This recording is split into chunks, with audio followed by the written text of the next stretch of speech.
코끼리가 기억력이 많다고 하는데, 제가 나이가 들수록 기억나는 것은 과거 제가 여러 교회를 다니면서 들었던 설교는 거의 기억이 나지 않는데, 친구나 동료들과 대화할 때 그들이 성경 말씀을 저에게 해주었던 것은 희한하게 기억이 납니다. 신기하지 않습니까?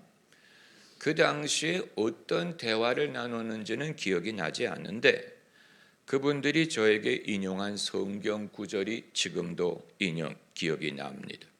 생명과 경건에 속한 모든 것을 우리에게 주었다. 누가 이런 말을 인용을 했고, 할 수만 있는 대로 이웃과 화목하라. 이 말을 누가 인용을 했고, 여호와는 성전에 계시니 온 천하 그 앞에 잠잠하라. 이 말을 한 친구가 있었고, 하나님을 가까이 하라. 그가 너희를 가까이 하시리라. 이 말씀을 인용한 청년이 있었어요. 이건 그냥 대화 중에 자기가 아는 성경 구절을 암송한 게 아니고 직접적으로 저에게 성경 말씀을 인용해 준 것입니다. 여러분, 이것은 드문 일입니다. 성도들의 대화, 성도의 교제를 우리가 말하지만 사실 우리는 아직도 서로에게 성경 말씀을 직접 인용하는 것에 대해서는 주저하는 그런 경우가 많습니다. 그 이유는 성경 구절을 몰라서가 아니고 그게 어떤 역할을 할지를 잘 모르기 때문에 그런 것입니다. 그런데 신기한 것은 제가 그 기억하는 성경 구절이 그 당시에 저에게 적중했다고 생각하지는 않았어요. 왜 나에게 이런 말을 할까? 이게 나에게 필요하다고 판단해서 인용하는 것일까? 노파심에서 비롯된 것이 아닐까? 이런 생각을 했는데, 그럼에도 불구하고 그 성경 구절이 지금도 기억이 난다는 것입니다. 이것은 저에게 놀라운 일이었고 고마운 일이었고 그리고 존경스러운 일이었어요. 고마운 일인 이유는, 여러분, 누가 나에게 하나님의 말씀을 해줍니까? 하나님의 말씀을 내게 해줄 수 있는 사람은 세상에 극히 소수에 불과합니다. 심지어 부모도 자기의 노파심과 염려를 말할지언정 자식에게 하나님의 말씀을 믿고 말하는 경우는 그렇게 많지 않고, 친구라는 사실 때문에 오히려 성경 구절 말하는 것을 주저할지도 모릅니다. 친구끼리 이것은 도에 지나치다, 친구에 맞지 않는다라는 생각이 쓸데없는 말을 할지언정 정말로 필요한 성경 구절을 서로에게 하려고 하지 않고, 이처럼 대화하는 중에, 그것도 평신도가, 청년이 하나님의 말씀을 인용할 수 있다는 것은 그만큼 신앙의 훈련이 돼 있다는 증거가 되는 것입니다. 상당한 신앙의 훈련과 성숙을 소유했기 때문에 사람과 말하다가 그 사람에게 해당하는 성경 구절을 나눌 수 있다는 것입니다. 그러므로 저는 그런 성도들과 교제할 수 있었다는 사실이 커다란 축복이요, 저에게도 훈련이요, 그게 저에게 많은 것을 보여주었습니다. 성도의 마음속에 어떤 믿음이 있는가, 이 사람이 그 믿음을 상황에 어떻게 적용하는가 하는 것을, 어떤 성경 구절을 인용하는가를 보고 적나라하게 판단할 수 있어요. 이건 자기의 의견을 말하려고 하면 하루 종일 말해도 부족하겠지만, 여기에 맞는 성경 구절, 자기가 믿는 성경 구절, 자기에게 은혜가 되는 성경 구절을 누구에게 말함으로써 그 사람의 믿음의 어떠함을 볼 수가 있고, 그리고 그 믿음이 저에게도 영향을 끼치는 것을 경험할 수 있었던 것입니다. 어떤 분들은 우리가 성령의 은사를 공부하고 훈련을 받으면서 성경 구절을 인용해 주는 것도 대단하지만 예언을 해줄 수 있으면 더 놀랍지 않겠습니까? 나는 예언을 익혔기 때문에 나는 예언을 하겠습니다. 성경 구절보다도 더 직접적으로 그 사람에게 해당하는 것이 예언이 아니겠습니까? 이렇게 생각을 할 수 있죠. 과거에 저에게 예언을 해 주었던 분들이 있어요. 주로 목사님들이었지만 평신도들 중에도 훈련이 된 소수의 사람이 저에게 예언을 해준 적도 있고 낫기를 기도해 준 적도 있고 당연히 그 사례가 기억이 납니다. 그리고 그 예언이 적중하는 예언도 있었고 일반적인 예언도 있었어요. 적중하는 예언을 하는 것은 정말로 선지자의 직분이 있다는 것을 느끼게 하는 부분이었죠. 우리가 그 동네로 갈 줄을 믿습니다. 여러분, 성령의 은사는 아직 탐험하지 않은 땅과 같아서 한때 아프리카 대륙을 뭐라고 불렀습니까? 검은 대륙이라고 불렀죠. 왜냐하면 아프리카 내륙을 아직 탐험한 사람이 없었기 때문에 알지 못하는 땅이라는 의미로 검은 대륙이라고 불렀고, 북극을 탐험한 자가 없을 때가 있었고 남극을 탐험한 사람이 없을 때가 있었잖아요. 그래서 피어리 같은 사람이 북극인가 남극을 탐험하지 않았습니까? 지금은 아예 거기에 연구소가 있지만 성령의 은사도 아직 대부분의 교회에서는 있는 것을 믿고 하는 사람을 알지만, 그러나 이 부분은 많은 성도들에게 아직 탐험하지 않은 땅과 같아서 이 부분을 우리가 좀 더 알고 이 부분을 경험할 필요가 있습니다. 그러나 오늘 말씀드리고자 하는 것은 성령의 은사 사용에 대한 것이 아니고 성경 말씀을 사용하는 법을 배우는 것입니다. 우리가 외국어를 배울 때 ABC에서 시작하는 것처럼 사역을 배우든 권면하는 것을 배울 때 처음부터 어려운 것으로 시작하려고 하지 말고 아주 기초적인 것이고 누구든지 할 수 있는 것이로되 그렇다고 누구든지 하는 것이 아닌 것을 배울 필요가 있는데, 그것이 성경 말씀을 서로 나누는 법을 배우는 것입니다.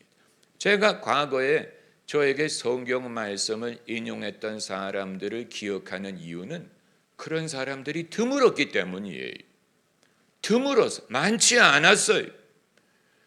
여러분, 여기에서 우리가 왜 더 많은 성도들이, 세상에 믿는 성도들이 많이 있는데도 불구하고 성경 말씀을 대화 중에 적절하게 인용하는 경우가 드물까 하는 이유를 생각하게 되는 것입니다. 이것이 문화적인 차이에서 비롯되는 것일까? 심리적인 차이에서 비롯되는 것일까? 여러 가지 이유가 있을 수 있을 거예요. 나는 내가 성경 말씀을 배우는 것도 벅찬데 남에게 성경을 말해줄 여유가 없습니다. 그러면 그분은 성경 말씀을 더 공부할 필요가 있는 것이고, 그리고 나는 내가 믿는 것도 겨우 하는데 누구에게 믿으라고 성경 말씀을 인용하는 것은 내가 아직 엄두를 내지 못합니다. 여러분, 그것은 여러분에게 은혜가 되었던 성경 구절이라면 다른 사람에게도 은혜가 될 줄을 믿으면 내게 있는 것을 주는 차원에서 성경 말씀을 사용할 수가 있는 것이고, 그리고 어떤 분은 저는 말을 꺼낼 때마다 성경 말씀을 인용하는 사람들에게 되었기 때문에 나는 그렇게 되고 싶지 않습니다 라고 생각하는 분도 계실 거예요. 여러분, 말을 할 때 할 말이 없어서 성경 말씀으로 대신을 하는 사람이 있다면, 여러분, 신기한 것은 적절하지 않은 성경 구절을 인용한 사람이라도 그 성경 구절도 저는 기억이 난다는 사실이 희한하지 않습니까? 적절하지 않은데 마치 자기가 성경을 이렇게 아는 식으로 성경 구절을 인용을 했을지라도 그게 기억이 나요. 그 구절이 어떤 구절이었는지 기억이 나요. 이건 성경 말씀은 헛되지 않는다는 것을 보여주는 것입니다. 사람의 말은 우리가 수많은 말을 했는데 그 중에 기억나는 것은 별로 없고 하나님의 말씀이 헛되지 않는다. 그런 의미에서 오늘 베드로후서에 있는 말씀을 본 것입니다. 만일 누가 말을 하려면 하나님의 말씀을 하는 것 같이 하고, 이건 성도들에게 권면한 말입니다. 어떻게 내가 말하는 것이 다 하나님의 말씀처럼 하라는 말입니까? 그 말은 우리의 언어 속에 허튼 언어가 얼마나 많은가를 반증하는 거예요. 우리가 서로 하는 말 속에 들어도 고만, 안 들어도 고만, 그리고 들어서 오히려 번민이 된다든가, 나의 염려와 나의 노파심을 말한다든가, 나의 두려움을 드러내는 말이 얼마나 많겠습니까? 서로 탓하는 말, 불평하는 말, 서로 원망하는 말이 얼마나 많겠어요. 예수님이 말씀하시기를 마태복음 12장에 마음에 가득한 것을 입으로 말한다. 우리 속에 무엇이 있는가를 보여주는 것이 우리의 말이에요. 말이 그냥 나오는 게 아니고 마음에 무엇이 가득하기 때문에 그거 내가 털어놓고 싶은데 그걸 털어놓으려고 할 때 말로 나온다는 얘기예요. 성도가 서로 하나님의 말씀 인용하는 것을 주저하는 이유 중에 하나가 말보다는 행실로 증명해야 되지 않습니까? 라는 그런 생각을 하는, 그러나 그런 분들 중에 말을 안 하는 사람은 제가 한 번도 본 적이 없어요. 말보다는 행실로 해야 된다고 주장하는 사람 중에 말이 없는 사람을 본 적이 없어요. 그러니까 말을 안 할 수 없는 것이라면, 말을 안 하고 살 수 없는 것이라면, 그렇다면 우리의 언어 속에 말을 할 때 하나님의 말씀을 하는 것처럼 하라. 어떻게 하나님의 말씀을 하는 것처럼 합니까? 처음에 시작하는 건 하나님의 말씀을 인용하는 것으로 시작하면 됩니다. 내 마음속에 어떻게 그것을 할 수 있습니까? How to, 어떻게 이것을 합니까? 아주 단순해 몇 가지 원칙을 생각하면 되는데, 첫째는 내 마음속에 성경 말씀을 채우는 것입니다. 이건 제가 두고두고 여러분에게 말씀을 드리고 모든 목사님들이 성도들에게 가르치는 것인데, 목사님들 본인도 본인의 마음에 성경 말씀을 얼마나 채우는가 하는 것은 알 수 없습니다. 설교를 많이 하는 것과 자기 마음속에 말씀을 채우는 것은 별개. 말씀을 채운다는 것은 먼저 자기가 먹는 것입니다. 설교만 하는 사람은 식재료를 사다가 조리를 해서 남들에게 서빙을 하고 자기는 먹지 않는 거예요. 그래서 많은 말씀을 다루기는 하는데 이 말씀이 자기를 거치지 않고 자기의 손을 통해 남들에게 전달하는 것이지, 그게 자기가 그것을 먼저 연구하고 자기의 질문에 답을 얻고 자기의 고민에 대해서 해답을 얻고 자기의 적막함에 대하여 위로를 얻고 하나님의 말씀을 배운 것이 아니고, 그냥 말씀 전할 시간이 됐고 말씀을 전해야 되기 때문에 말씀을 다루는 것이라면, 말씀은 많이 하는데 자기 마음에 채우지 않는 것입니다. 여러분 중에도 말씀을 가르치는 입장에 있는 분들이 명심해야 되는 부분이 그것입니다. 내가 많은 말씀을 다룬다고 해서 그게 내 마음속에 있다는 보장이 있는 건 아니에요. 내가 먼저 말씀에 대한 이 허기가 있어야 됩니다. 말씀이 먹고 싶다, 하나님의 말씀이 배가 고프다, 내게 영적인 허기가 있어서 내 허기를 채우기 위해 하나님의 말씀을 읽을 때, 그때 비로소 그것이 꿀처럼 달다는 것을 경험하게 되는 것입니다.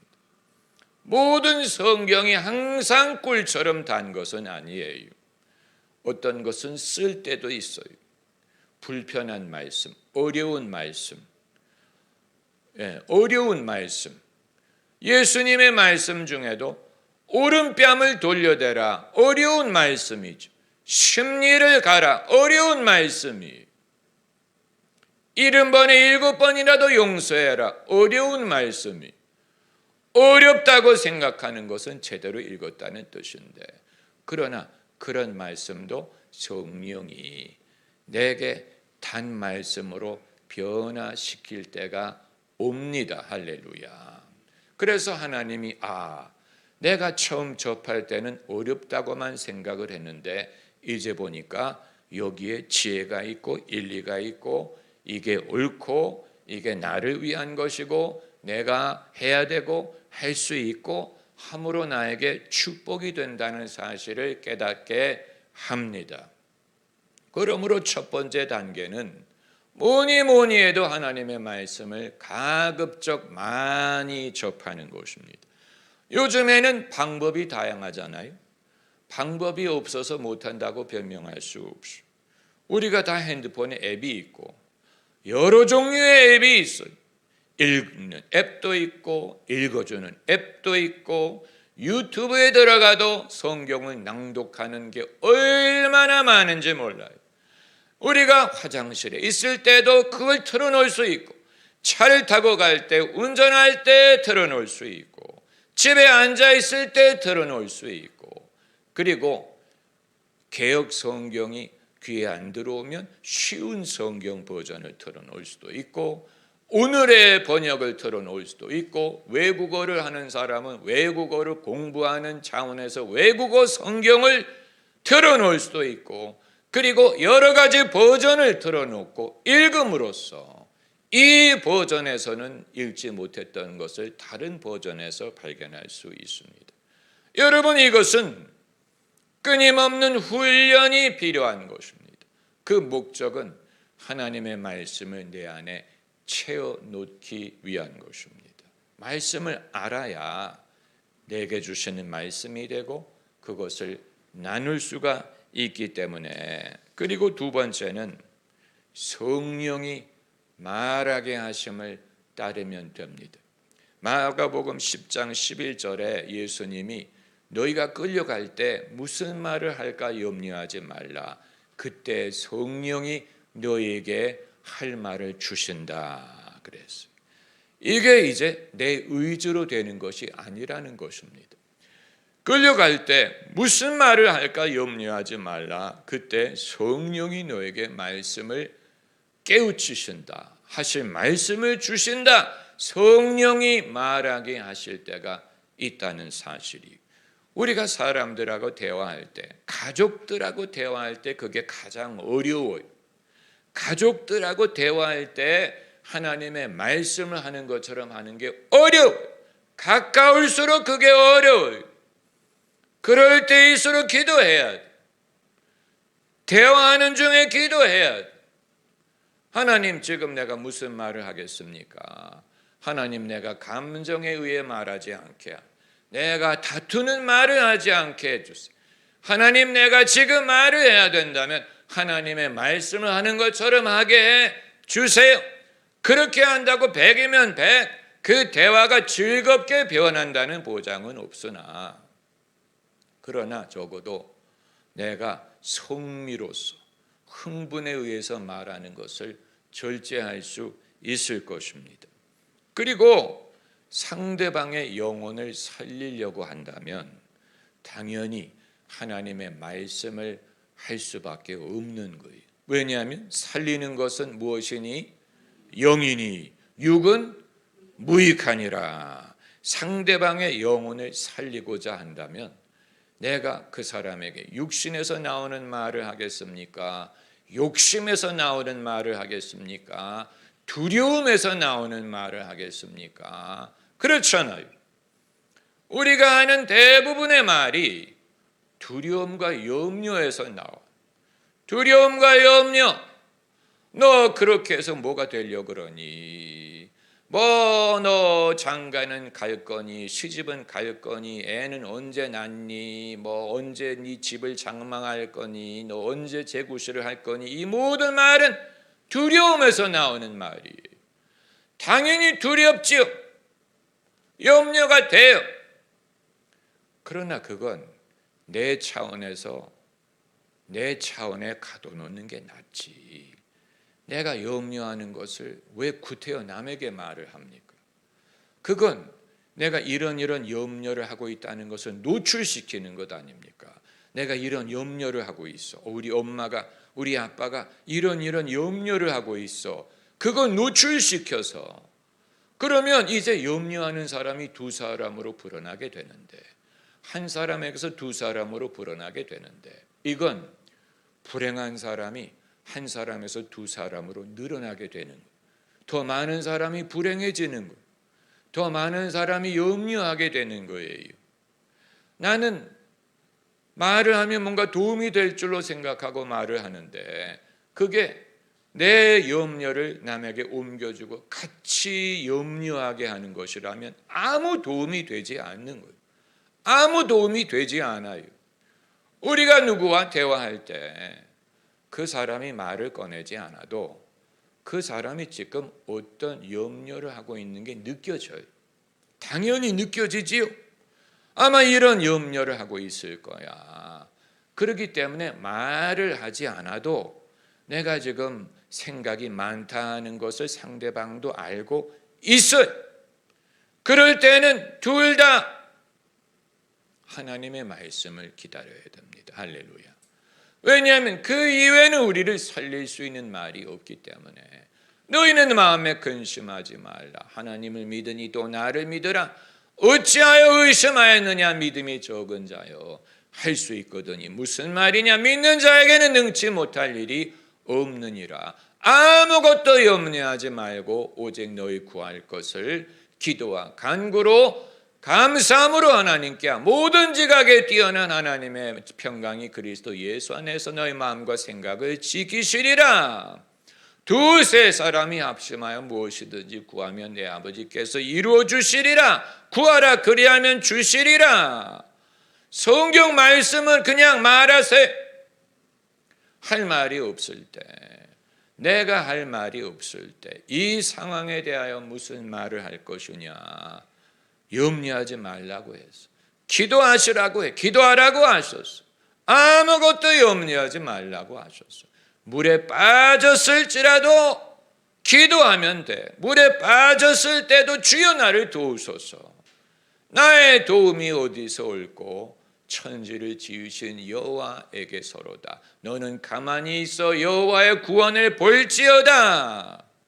이 모든 게 다 성경 말씀이에요. 인간에게 주시는 하나님의 말씀, 절박한 상황에서 하나님이 주신 말씀이에요.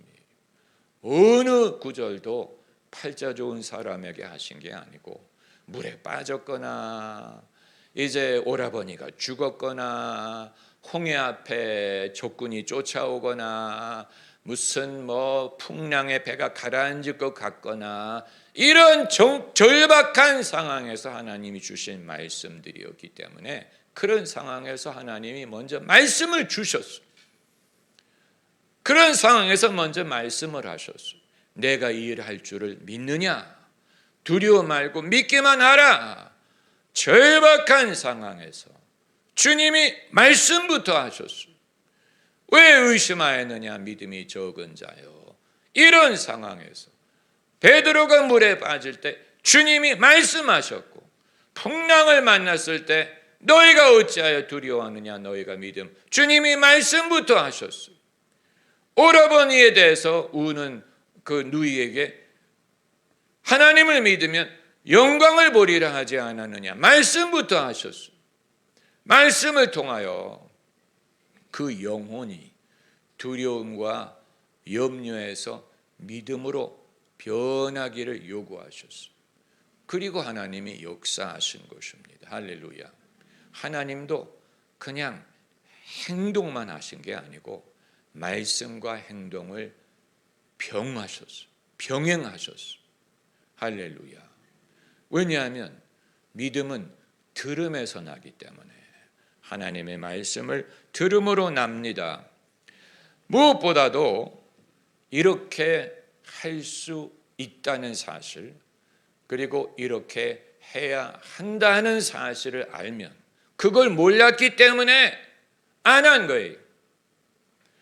이걸 할 수 있다는 사실, 해야 한다는 사실을 몰랐기 때문에 안 한 거예요. 이게 중요하다는 사실을 깨닫지 못했던 거예요. 그러나 이걸 알고 이제 내가 여기에 훈련을 받아서 내가 먼저 내 안을 말씀으로 채워야 되겠구나. 마음에 가득한 것을 입으로 나오게 해야 되겠구나. 내가 말을 할 때 하나님의 말씀을 하는 것처럼 해야 되겠구나. 이것이 여러분 무례하지 않습니까? 라는 우려를 할 수 있을 거예요. 여기에 이제 문화적인 이 사회 문화적인 요소가 있는 거예요. 원래 우리의 문화가 무례한 말을 하면 안 되는 그런 문화가 있잖아요. 그런데 여러분, 그렇다고 사람들이 공손한 말만 합니까? 아니에요. 별의별 자기 의견, 강한 의견, 직설적인 말 다 해. 성경 말씀만 안 하는 거죠. 그러니까 공손하게 말하기 위해서 성경 말씀을 안 한다. 이건 통하지 않는 거예요. 왜냐하면 성경 말씀만 빼고 할 말 다 하거든. 서로에게 뭐 무례한 말 무슨 다 하는 시대에 다 해요. 그렇기 때문에 우리의 전통적인 문화의 이유 때문에 성경 말씀 말하는 것을 주저한다는 것은 더 이상 이유가 될 수 없고, 그럼에도 신앙만큼은 내가 이런 식으로 누구에게 아는 척 할 수 없지 않습니까? 아는 척 다 하던데 신앙에 대해서 별의별 말 다 해요. 하나님의 말씀을 나누는 것만 하지 않지. 그건 이제 그 부분에 있어서 훈련이 되지 못했기 때문에 간증을 하는 것도 필요할 수 있어. 내가 이런 일이 있었고 내가 이런 그거 이제 내 간증을 말하는 것이지만 상대방에게 어떻게 내가 도움을 줄 수 있을까? 상대방의 영혼을 내가 어떻게 살릴 수 있을까? 이건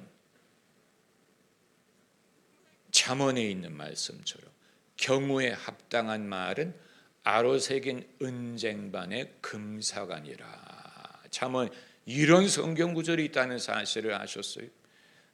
경우에 합당한 말은 은쟁반에 새긴 금사관. 놀라운 것이죠. 놀라운 것입니다. 여러분, 하나님이 내게 주신 말씀, 나를 감동하시는 말씀, 하나님의 입으로 나오는 모든 말씀으로 살 것입니다. 할렐루야.